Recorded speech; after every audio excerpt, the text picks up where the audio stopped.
Chapter 5, Lesson 1, this is day 2. So we're taking a look at adding, subtracting, multiplying polynomials. So again, what is a polynomial? Polynomial is just an expression of one or more algebraic terms. Consists of constants multiplied by one or more variables raised to a non-negative power.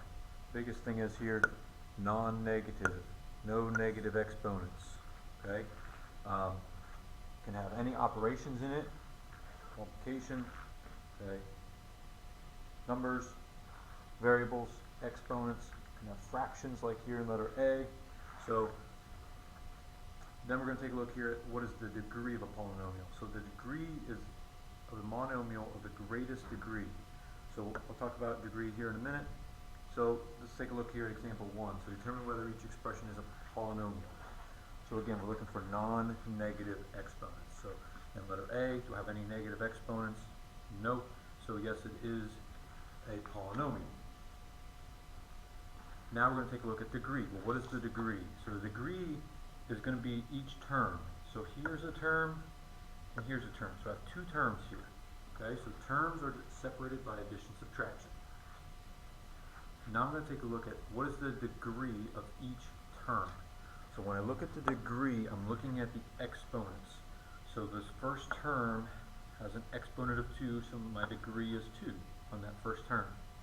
My second degree in the second term, I have a 2 and a 7. So if I have more than one exponent in a term, I'm going to take and I'm going to add those two together. So 2 plus 7 is 9. So my highest degree is 9. So therefore, yes, this is a polynomial.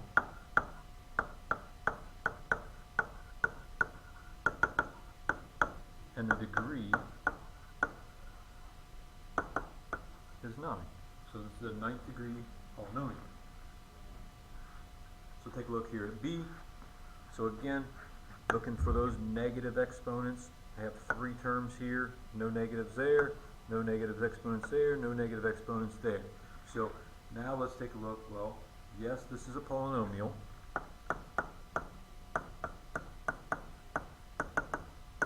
So now let's take a look at those degrees. So in that first term, our degree here is going to be a 4. Now, square roots, okay? Square roots could be written, so this could be written the same as c to the 1/2 power, okay? So the square root could be written as a 1/2, so this has a power of 1/2, and 18. Again, if I had a c out here, there would be a 0. So there's no c, so this is a 0 degree. So again, the highest degree then is 4, so this is a 4th degree.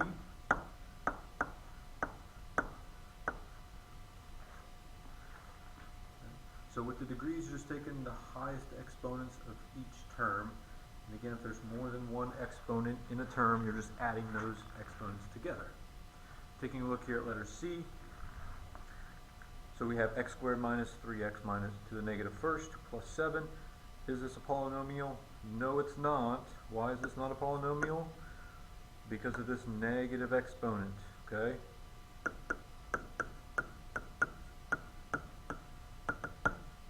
No negative exponents, okay?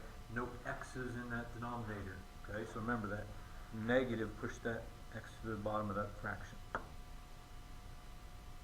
Alright, so identifying polynomials and identifying degree of polynomial. So now let's take a look at operations here. So basic operations, you guys have done this before, just kind of hopefully this is a little bit of a review. So if I'm adding, the only thing I'm doing here is combining like terms. So I'm just combining like terms. So I have a to the third, so 2 plus 1 gives me 3a to the third.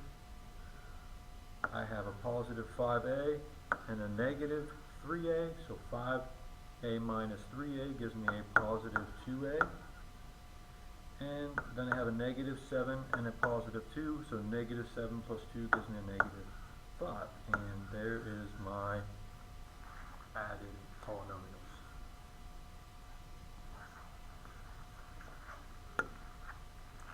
with subtraction. Subtraction's a little bit difficult. Remember, this is like a negative 1 out here, so we're going to take this negative and we're going to distribute it to every single term. So now I have a negative 2x squared, a positive 5x, and a positive 6. So now it's just like we did before. Now we're just adding those two together. So now we're just going to combine like terms once I distribute that negative. So again here, 4x squared minus 2x squared gives me a 2x squared. Negative 9x plus 5x gives me a negative 4x. And then a 3 plus 6 gives me a positive 9. And again, now here's my subtracted polynomials.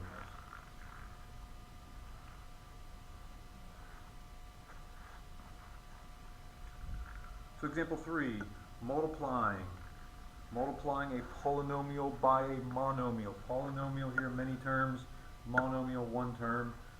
How do I multiply that?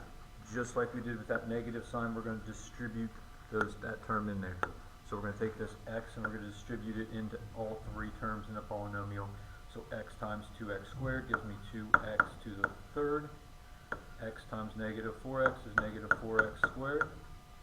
And x times positive 6 is now positive 6x. And there's my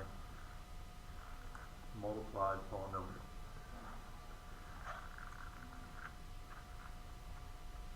Same thing out in letter B. So go ahead, take a minute, multiply this 2x squared, multiply that in, and then check your answer here with the video.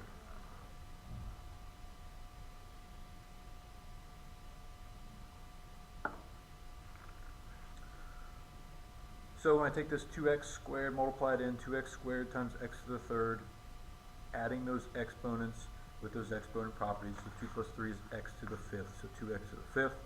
2x squared times 6x squared, 2 times 6 is 12, x squared and x squared makes x to the fourth.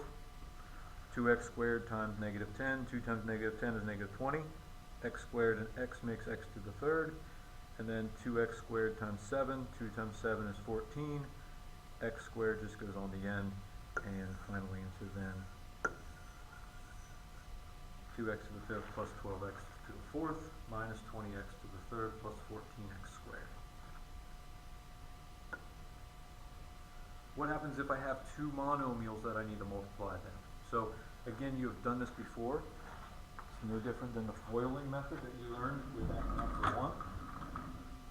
So how can I do this? Again, everything in the front parentheses gets multiplied with everything in the back parentheses.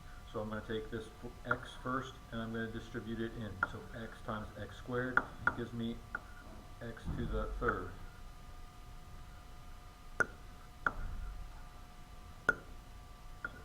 Third, x times 5x is a positive 5x squared now. X times negative 1 is negative 1x, which is negative x. Now I'm going to multiply the negative 4. Take that negative with it. So negative 4 times x squared, negative 4x squared. Negative 4 times 5x is a negative 20x. And negative 4 times negative 1 is a positive 4. So now we're not done yet. So now once we multiply those out, now we need to combine like terms to simplify that polynomial. So x to the third is no other x to the third, so I can just rewrite it. X squared here and x squared, so 5x squared minus 4x squared gives me a positive 1x squared. Just x's, so negative x and negative 20x, so negative 1 minus 20 gives me a negative 21x. And then the 4, nothing combines with it, and I'm done. So that's one way you can do it. You can write them all out into one big line. Another thing you can do here, kind of, when you're multiplying these, is you're multiplying the same way. So I'm going to take this 3x and multiply it in to each term. So 3x times 2x squared, so that gives me 6x, and x squared gives me x to the third. 3 times negative 4x, so 3 times negative 4 is negative 12, x and x makes x squared. And then 3x times 5, 3 times 5 is 15, x just goes on the end. Now, when I multiply this second set, this negative 1, I'm going to kind of just stack them where they need to go. So So 1 times 2x squared. So 1 times 2 is 2, and x squared goes on the end. So a positive 2x squared. 1 times negative 4x. Negative 4x stacks with the x. And 1 times 5 is a plus 5. So I'm just kind of stacking those like terms on top of each other as I'm doing it to maybe make it a little easier. Then now when I add, you can just see the 6x to the third just comes down. Negative 12 plus 2 is going to be a negative 10x squared. 15x and 15 minus 4 gives me a positive 11x. And then the 5 just comes down, nothing to combine it with. So either way, you can write it out in one big long line, like in example A, or you can kind of stack them on like terms like here we did in example B. So that is day 2, lesson 5.1, and your homework is on that back page.